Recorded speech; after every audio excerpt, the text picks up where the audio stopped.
김건희 특검이 공천 개입 의혹으로 연루된 김상민 전 부장검사를 조사하고 있습니다. 잠시 후 2시에는 한덕수 전 국무총리가 서희건설 매관 매직 의혹과 관련해 참고인 신분으로 출석할 예정인데요. 관련 내용 서정빈 변호사와 함께 짚어봅니다. 안녕하십니까? 안녕하십니까? 자, 김건희 특검, 김상민 전 부장검사를 불러서 조사하고 있습니다. 그러니까 김건희 씨의 공천 개입 의혹과 관련한 건데 조사 어떻게 진행할까요? 일단 김상민 전 검사 같은 경우에 받고 있는 의혹은 이제 2024년 4월 총선을 앞두고 경남 창원 의창 지역구 국민의힘 후보로 공천을 받기 위해서 김건희 씨에게 청탁을 했다라는 의혹을 받고 있습니다. 그래서 실제로 이런 공천에 대해서 요구를 한 사실이 있는지, 또 관련해서 이 대가로 금품을 전달한 사실이 있는지, 특히 지금 이야기가 나오고 있는 이 이우환 화백의 그림을 전달하게 된 그 이유가 무엇인지에 대해서 우선 집중적으로 조사를 할 것이다라고 보여집니다. 이제 만약 이우환 화백의 그 그림이 전달된 이유가 청탁이 아닌 다른 이유가 있다라고 변론을 한다면 그 내용 역시도 이제 타당한지 여부에 대해서 오늘 상당한 조사가 이루어지지 않을까라고 생각이 들고, 이제 한편으로는 지금 당시에 이제 김건희 씨가 김상민 전 검사에 대해서 도와달라라는 요청을 했었다라는 명태균 씨의 진술이라든가 혹은 김영선 전 의원의 그런 진술들이 확보가 되어 있는 사항인데, 이런 확보된 진술과 오늘 김상민 전 부장검사의 그런 주장이 어느 정도 불일치하는지, 또 어느 정도 타당성이 있는지 이 부분을 좀 대조해 가면서 조사를 할 가능성도 상당히 높아 보이는 그런 상황입니다. 예, 지금 특검은 김 전 검사가 이우환 작가의 작품을 이제 공천 대가로 건넸다 이렇게 보고 있는 건데, 근데 이 작품이 지금 위작이다 이런 논란이 있어요. 네, 해당 작품이 진품이냐 가품이냐 여기에 대해서 이제 전문 기관의 의견이 조금 갈리고 있는 상황으로 보입니다. 네. 우선 한국미술품 감정센터에서는 이 그림이 진품이다라고 판정을 한 바가 있긴 한데, 최근에 한국화랑협회에서는 이 작품에 대해서 위작으로 판정을 했습니다. 예. 일단 여러 가지 이유를 들기도 했었지만 그중에서 또 이제 가장 의심스러운 사정이 이 작품의 경우에는 대만에서 처음 경매에 나왔는데 그 경매 시작가가 220만 원 정도, 그러니까 상당히 이제 낮은 가격으로 시작을 했기 때문에 이후에 그 금액들이 계속 올라간 그런 사정들이 상당히 부자연스럽다. 그래서 가품을 이제 진품으로 둔갑을 시켜서 가격이 부풀려진 사기성 거래일 가능성, 그래서 이 위작의 가능성이 충분히 높다라고 판단했습니다. 그래서 현재 이 그림이 진품이냐 가품이냐 이 부분에 대해서도 상당히 좀 논란이 있는 그런 상황입니다. 그러니까 만약에 이 그림이 가품일 경우에는 뇌물 혐의액이 어떻게 추산되게 될까요? 일단 진품인 경우, 가품인 경우로 좀 나눠서 생각을 해보자면, 결국 이제 뇌물 산정액을 정할 때는 경제적 가치를 따져보는 것이고, 일반적으로는 매매 가격을 기준으로 해서 산정을 할 수가 있습니다. 그래서 진품이라고 한다면 실제 거래가를 기준으로 해서 뇌물 혐의액을 산정을 할 건데, 최소한 이 구매 대금 수준, 그러니까 1억 원 이상 정도의 가액을 산정하게 될 겁니다. 그런데 만약 지금 나오고 있는 이 의혹, 가품 의혹이 사실이다, 그래서 이 작품이 가짜라고 한다라고 하면 현저히 당연히 그 가격이 떨어질 것은 충분히 예상을 할 수가 있고, 이제 가품이라 하더라도 아예 경제적인 가치가 없다고는 볼 수는 없을 겁니다. 그래서 그 금액을 감정을 한다는가의 그런 방식으로 산정을 다시 해볼 수는 있을 것 같습니다. 그래서 일단 예술적 가치는 없다 하더라도 경제적 가치는 존재할 것이기 때문에 그래도 뇌물죄의 성립 여부에는 큰 차이는 없을 것이다라고 보여지긴 하는데, 이제 이렇게 뇌물죄가 진품, 가품 상관없이 성립한다 하더라도 결국에는 적용 법조가 달라질 수가 있습니다.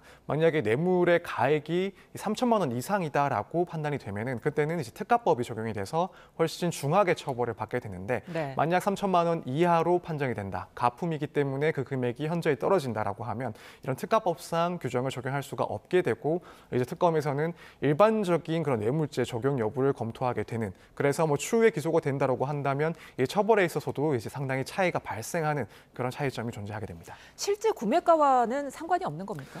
네, 일단 실제 구매가도 물론 고려 대상이 될 수 있긴 합니다. 다만 그럼에도 불구하고 이 뇌물 가액을 산정하는 데 있어서는 결국에는 이 구체적인 객관적인 가액으로 산정을 할 수밖에 없고, 혹여라도 이제 조금 논란이 있다라고 한다면 결국에는 피의자나 피고인에게 유리한 그런 판단을 해줄 수밖에 없는 것이 이제 법 구조이긴 합니다. 따라서 실제 금액이 1억이 넘는다 하더라도 결국에는 실제 구매 금액이 1억이 넘는다 하더라도 이 객관적인 가치에 따라서 결국 금액을 산정하는 것이 뭐 특검의 입장 혹은 이후에 재판부의 입장이 되지 않을까 이렇게 생각이 됩니다. 알겠습니다. 그런가 하면 잠시 후에는 한덕수 전 국무총리도 서희건설의 이제 매관 매직 의혹과 관련해서 참고인 신분으로 특검에 출석을 하게 되는데요.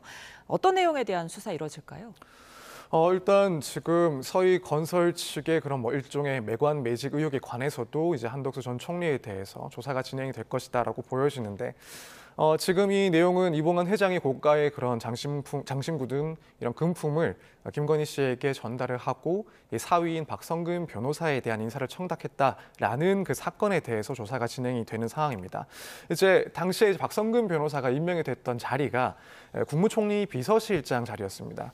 그렇기 때문에 이 부분에 대해서 한덕수 전 총리가 당시 인사 과정에서 어느 정도 결정적인 기능을 했는지 그렇지 않다면 아무런 관여를 하지 않고 그럼에도 어떠한 사실들을 경험을 하거나 혹은 뭐 들은 바가 있는지 이런 부분을 확인하는 것이 오늘 조사에서 진행이 될 것이다 이렇게 보여집니다. 사실 이제 한 전 총리 같은 경우에는 당시에도 이제 비서실장의 그런 인선에 대해서 자신이 직접 뭐 별도로 추천할 만한 그런 사람이 없는 상황이었고 대통령실에서 그 선택을 할 수 있도록 맡겼다라는 입장을 한번 또 이야기를 한 적이 있습니다. 그렇기 때문에 당시에 이런 인사 결정 과정이 사실이라고 한다면 이것이 정상적인 과정이라고 볼 수 있는지 다른 사안들과 비교했을 때 그런 인사의 과정이 상당히 이례적이라고 볼 것인지 또 한덕수 전 총리가 이와 관련해서 구체적인 내용을 전달받은 사실이 있는지 이런 부분에 대해서 오늘 조사가 진행될 것이다 이렇게 관측이 됩니다. 그 당초 이봉관 서희건설 회장의 자수서에 목걸이와 브로치, 귀걸이 그러니까 뭐 이른바 나토 3종을 구매해서 건넸다 이렇게 적었는데 특검이 압수수색을 해봤더니 이 외에도 지금 장신구 7점을 구입한 내역을 확인을 했다고 하더라고요. 네, 그렇습니다. 자수서에 나와 있는 그 고가의 장신구들 외에도 추가적인 이제 명품 그런 장신구를 2022년 그리고 2023년 그 사이에 일괄적으로 구입한 내역을 특검에서는 이제 확보를 했다라고 합니다. 네. 총 7점의 장신구라고 알려지고 있는데 이제 그렇다면 특검에서는 당시에 이제 구매했던 이 장신구들 중에서 실제로 김건희 씨에게 전달된 것이 3점이 맞는지 그렇지 않으면 나머지 4점에 대해서도 추가적인 전달이 있었는지 이 부분 역시도 이 수사할 내용이다라고 보고 있을 겁니다. 네. 그래서 혹여라도 이런 다른 장신구들 역시도 추가적인 그런 로비에 활용된 것이 아닌지 당연히 의심을 하고 있을 것이고 이와 관련해서 특검의 조사는 추가적으로 진행이 될 것이다 이렇게 보여집니다. 예, 이어서 내란 특검도 좀 이야기해 보겠습니다. 지금 내란 사건 재판장인 지규현 부장판사가 올해 12월 내로 심리를 마치겠다 이렇게 밝혔거든요. 이렇게 밝힌 이유가 또 있을 거 아니에요?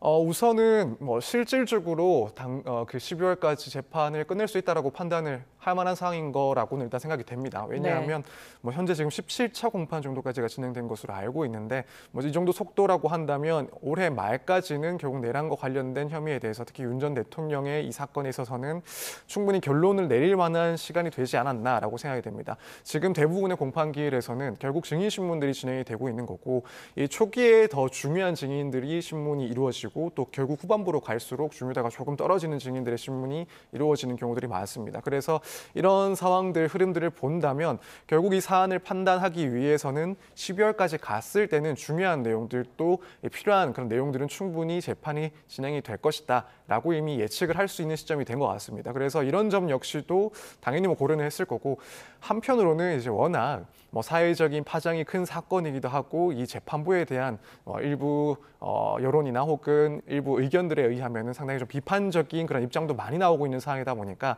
이 재판이 길어지는 것에 대해서도 상당히 부담을 가지고 있을 가능성도 있다라고 보입니다. 특히 이제 일부 의견에 의하면은 뭐 특별재판부를 만들자라는 이야기도 나오고 있는 만큼 현재 사법부라든가 재판부에 대한 신뢰도 상당히 좀 의심을 받고 있는 그런 목소리가 있다 보니까 아무래도 이제 더 이상 장기화가 돼서는 재판부 입장에서는 상당히 좀 부담감을 느낄 수밖에 없고 그렇다면은 이런 시간적인 문제 역시도 충분히 좀 고려가 된 그런 이야기가 아닐까 이렇게 생각을 하고 있습니다. 그런데 이제 윤 전 대통령 측이 내란 특검법에 대해 위헌성을 주장하고 나섰습니다. 그러면서 법원에 위헌법률심판제청 그리고 헌재에는 헌법소원 심판을 청구했는데 이 부분 뭐 승산이 좀 있을까요?